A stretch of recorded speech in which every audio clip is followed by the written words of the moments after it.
Velkommen tilbake. Denne gangen jeg også i Drammen, i Bragernesåsen, men jeg har et litt annet utgangspunkt enn forrige gang. Jeg er litt høyere opp.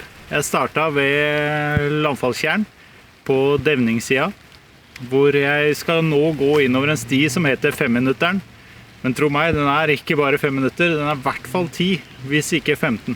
På denne turen så skal jeg inn og finne en celle som ligger inne i Bragernesåsen her. Rettere sagt inne ved Tverråsen. Så det er et litt spennende sted som jeg har lyst til å dele med akkurat deg nå. Så heng på, så skal vi se.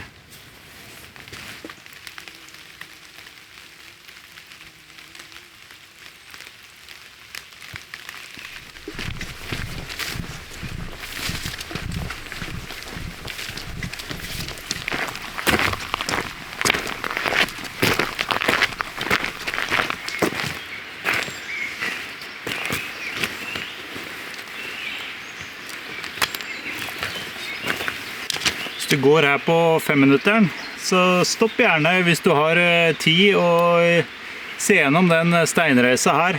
For her har jeg funnet geode i det lille bruddet her. Så det er et fint tips.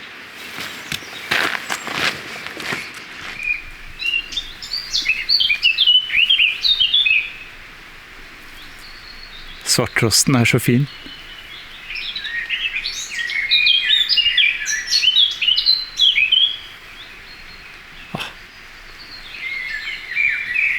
Du er aldri lei av fuglelyder.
På veien til cella så kommer du forbi akkurat her jeg er nå, grotta.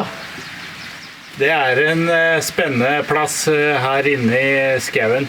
Her har de rigget til liggeplass og bålplass.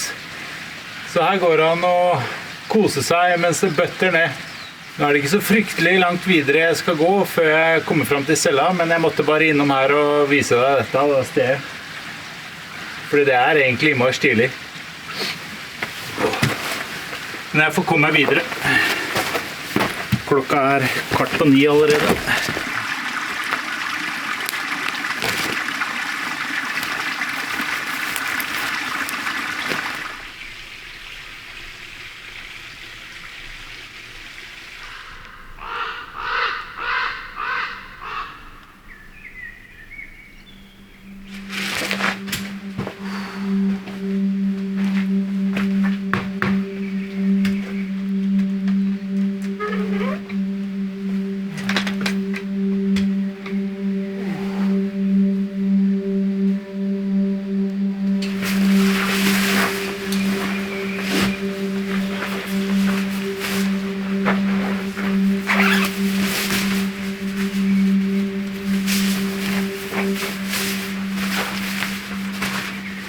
Den var ikke lett å finne.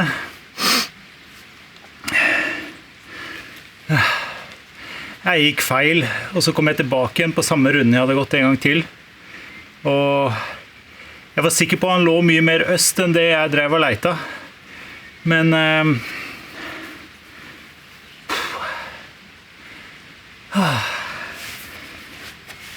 jeg ble kliss-klass på beina. Men her cella i Bragernesåsen.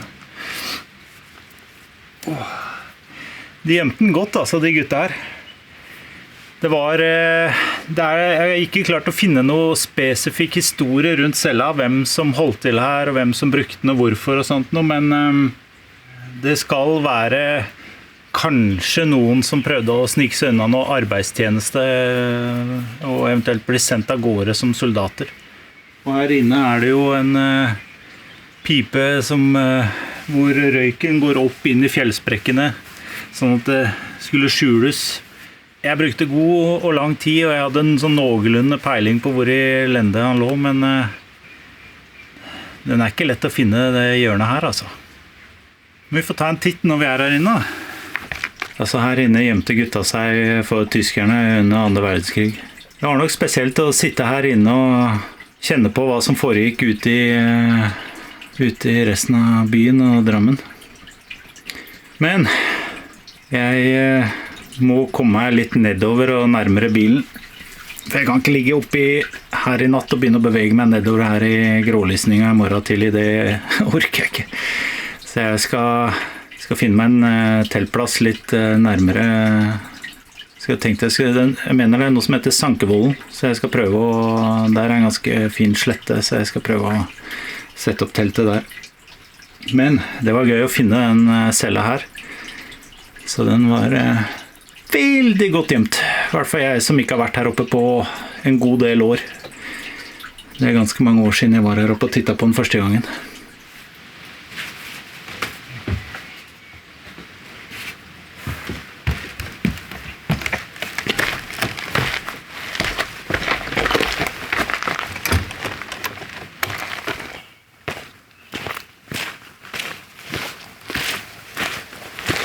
Akkurat nå står jeg ved lite passende vann som jeg godkjenner navnet Kaffedammen.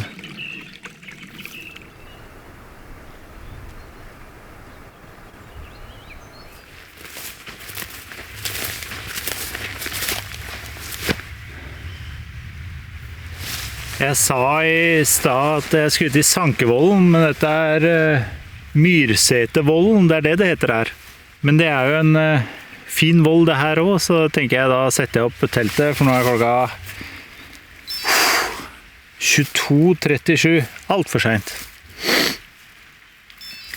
Men jeg kastet bort mye tid på å leite etter den der cella, så ja, det var sånn det ble.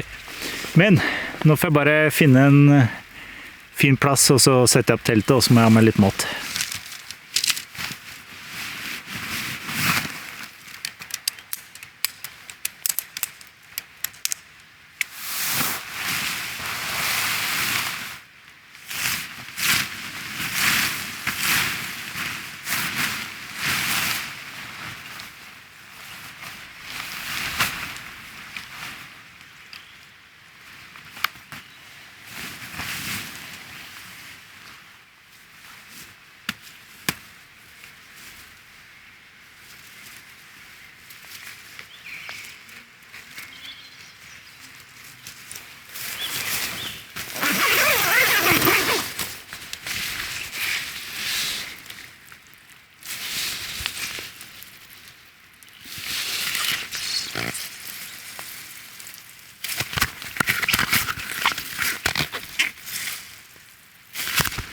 På denne turen her så skulle jeg skikkelig kose meg også. Jeg har med hamburgerbrød, og så har jeg med stekt kyllingfilet, og så skal jeg lage meg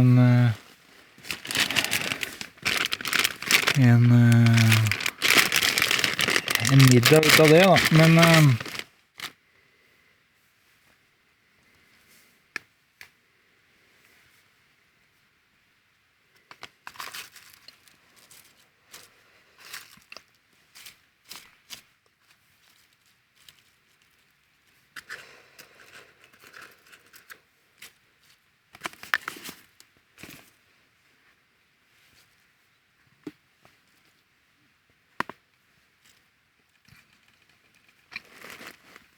Sånn, endelig middag.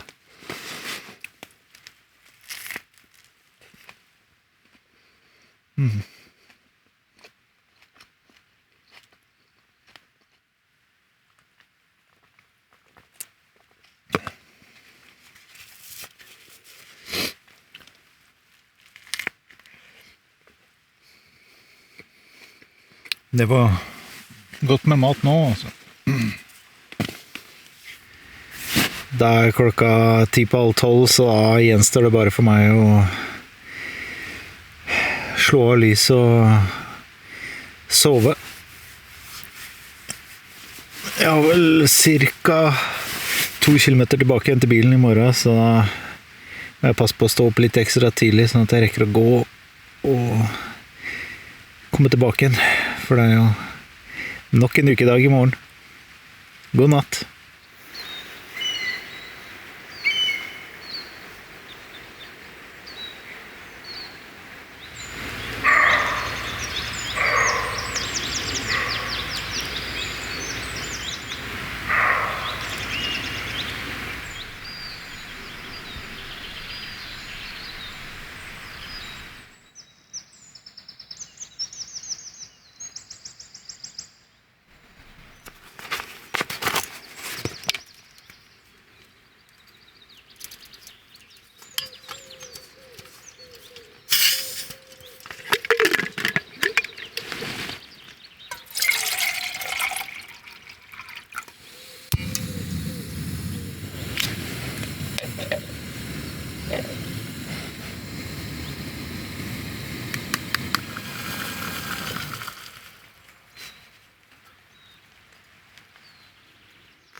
God morgen. Nå er klokka 5:10, og kaffe er helt rette tinget nå.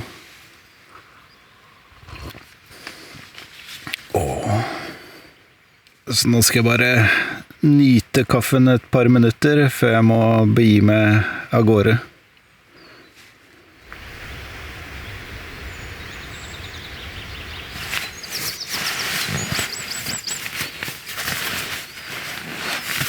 Er det noe jeg ikke har gledet meg til, så er det å sette på det våte tøyet fra i går.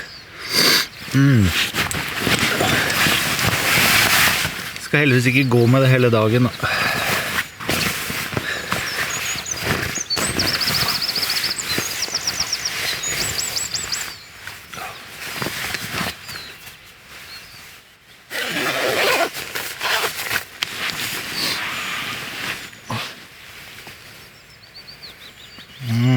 Deilig.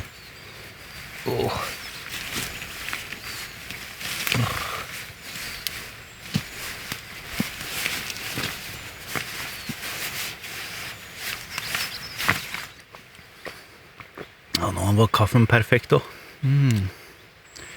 Akkurat riktig temperatur.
Da har klokka blitt 6, og det er på tide for meg å begi meg hjemover.